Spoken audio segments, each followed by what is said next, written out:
Bayangkan kamu sedang trekking sendirian di tengah hutan bukit barisan yang gelap gulita. Jam menunjukkan pukul 2 pagi. Tiba-tiba, angin berhenti. Semua suara serangga lenyap. Lalu, sebuah batu sebesar kepala kamu melayang dari balik pepohonan, tepat di depan tenda kamu. Kamu berbalik, dan di sana, di antara kabut, ada bayangan raksasa berdiri tegak. Tingginya hampir 3 meter, bulu hitam lebat, matanya menyala di kegelapan. Ia tidak menyerang, tapi ia mengawasi kamu.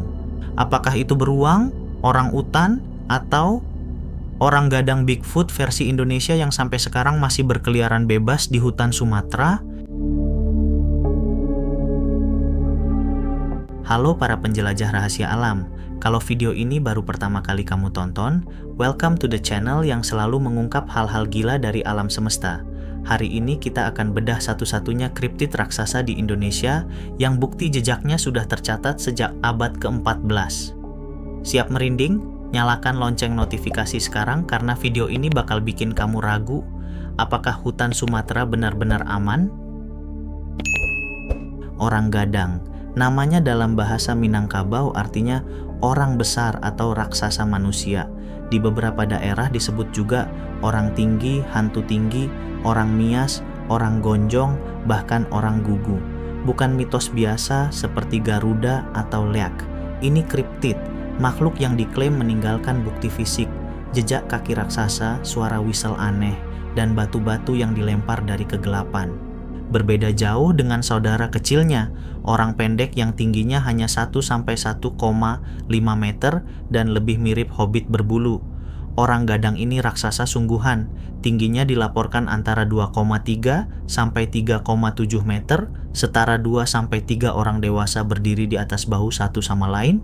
Bayangkan tubuhnya, bulu hitam lebat seperti Bigfoot Amerika, wajah datar dengan hidung pesek, tangan panjang yang bisa meraih cabang pohon setinggi 5 meter. Beberapa saksi bilang tubuhnya seperti manusia raksasa dengan rambut panjang hanya di kepala, kulit tubuhnya agak botak. Yang lain bilang bulu menutupi seluruh badan seperti gorila raksasa. Ia nokturnal, aktif malam hari, pemalu, omnivora, dan damai. Ia tidak suka konfrontasi. Kalau ketemu manusia, biasanya ia diam-diam pergi. Tapi ia suka bermain, menjelajahi campsite setelah gelap, meninggalkan jejak kaki humanoid raksasa, meniup whistle aneh yang bikin bulu kuduk merinding, dan melempar batu dari tempat tersembunyi.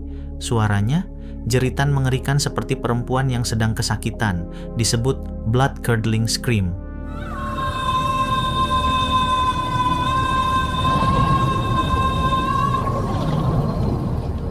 Referensi paling tua datang dari Atlas Katalan karya Abraham Kreskes tahun 1375. Di peta Pulau Trapobana, nama lama Sumatera, tertulis jelas, di gunung-gunung pulau ini ada orang-orang besar setinggi 12 cubit, sekitar 5,5 meter, kulit hitam, bodoh, dan memakan orang kulit putih, serta orang asing kalau tertangkap.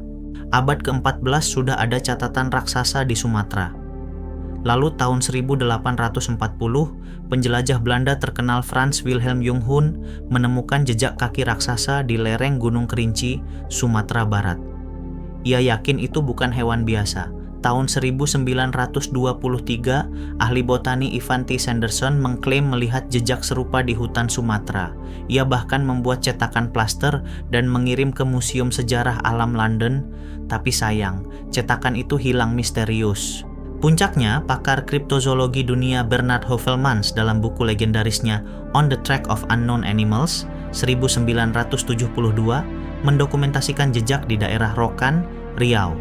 Jejak itu punya jempol kaki raksasa, panjangnya 61 cm dan lebar 20 cm. Seorang warga lokal langsung bilang, ini pasti jejak orang gadang setinggi 10 kaki, 3 meter.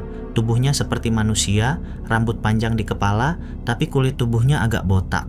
Tapi tunggu dulu, ini bukan cuma cerita lama. Di era modern, kriptozoologis lokal Dali Sandradiputra yang sudah puluhan tahun meneliti orang pendek dan orang gadang di Jambi, Bengkulu, dan Sumatera Barat, pernah menemukan jejak kaki besar yang berbeda dari orang pendek. Jejak itu lebih besar, lebih dalam, dan jelas humanoid. Ia bahkan membuat cast-nya. Sekitar 20 tahun lalu, seorang warga di hutan Sumatera Barat Saat hutan masih sangat lebat, melihat makhluk hitam tinggi sekitar 2 meter berjalan di antara pepohonan. Ia langsung bersembunyi di semak-semak karena ketakutan. Banyak warga desa lain juga pernah lihat yang sama, tapi sejak hutan banyak ditebang untuk perkebunan, penampakan semakin jarang atau justru semakin tersembunyi. Di pegunungan Bukit Barisan yang melintasi Bengkulu, Riau, dan Sumatera Barat, daerah yang masih punya hutan primer luas, cerita ini masih hidup di mulut penduduk Minangkabau dan suku pedalaman. Sekarang pertanyaan besarnya, apakah orang gadang benar-benar ada? Teori 1, relikt hominid atau primata yang belum terdeteksi. Sumatera sudah pernah kasih kejutan dunia, Tapanuli orangutan ditemukan baru 2017. Hutan Kerinci Seblat National Park adalah salah satu hutan paling terpencil di dunia. Luasnya ribuan kilometer persegi, banyak yang belum tersentuh manusia. Teori 2, bisa jadi keturunan Gigantopithecus, kera raksasa purba yang hidup jutaan tahun lalu di Asia. Meski fosilnya lebih banyak di Cina, siapa bilang populasi kecil tidak selamat di pulau-pulau Indonesia? Teori 3, misidentification. Mungkin orang utan jantan besar atau beruang madu yang berdiri, tapi jejak kaki humanoid dengan jempol raksasa, whistle dan lempar batu sulit dijelaskan. Fakta jelasnya, hutan Sumatera adalah hotspot biodiversitas. Setiap tahun masih ada spesies baru ditemukan. Kalau ada harimau Sumatera yang jumlahnya tinggal ratusan dan hampir punah, kenapa tidak ada makhluk yang lebih pintar dan lebih pemalu? Yang bikin hati saya miris, hutan Sumatera semakin menyusut karena sawit dan pertambangan. Kalau orang gadang memang ada, habitatnya sedang hilang. Mungkin ia sedang pindah semakin dalam ke pegunungan yang belum terjamah. Atau ia sudah semakin dekat dengan desa karena lapar. Ini bukan cuma soal kriptid, ini soal rahasia alam yang harus kita jaga. Orang gadang, Bigfoot Indonesia, mungkin masih berkeliaran di hutan Sumatera saat ini. Dari catatan abad ke-14 sampai ekspedisi modern, bukti terus bertambah. Apakah suatu hari nanti kamera trap kita yang akan menangkapnya? Atau justru ia akan tetap menjadi legenda abadi? Satu hal yang pasti, alam ini penuh keajaiban yang belum kita pahami. Dan selama hutan Sumatera masih berdiri, rahasia seperti orang gadang akan terus hidup.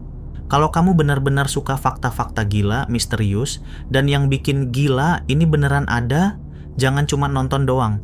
Subscribe sekarang, nyalakan lonceng, dan aktifkan notifikasi. Karena setiap minggu aku akan ungkap rahasia alam baru yang lebih menakjubkan lagi. Kamu akan jadi bagian dari petualangan ini. Kalau kamu pernah dengar cerita orang gadang dari nenek atau kakek di kampung, atau punya pengalaman aneh di hutan Sumatera, tulis di komentar sekarang, mana yang lebih kamu percaya, mitos atau fakta. Like kalau kamu merinding, share ke teman yang suka misteri, dan kita ketemu lagi di video berikutnya. Terima kasih sudah ikut petualangan rahasia alam hari ini. Tetap penasaran, tetap hormati alam. Salam dari Indonesia, tempat di mana hutan masih menyimpan banyak rahasia. See you in the next mystery. Dan ingat, hutan tidak pernah sunyi.